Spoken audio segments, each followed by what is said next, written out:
Welcome back to another quick guide. Today I'll teach you how to change Android notification sound. And it's literally an easy process.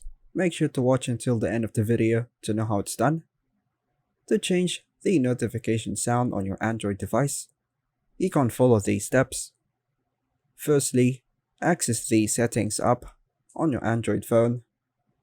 Scroll down and find the sound or sound and vibration option in the settings menu and tap on it. Look for the notification sound, tap on it.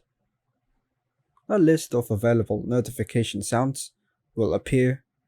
Tap on the sound you want to use as your default notification sound. Some Android devices allow you to preview the selected sound by tapping on it. This can help you choose the sound that you prefer.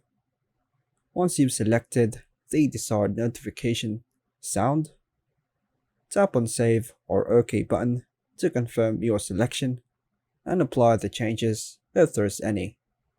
By following these steps, you can easily change the notification sound on your Android device to one that suits your preferences. And that's all for now, folks. Thanks for watching.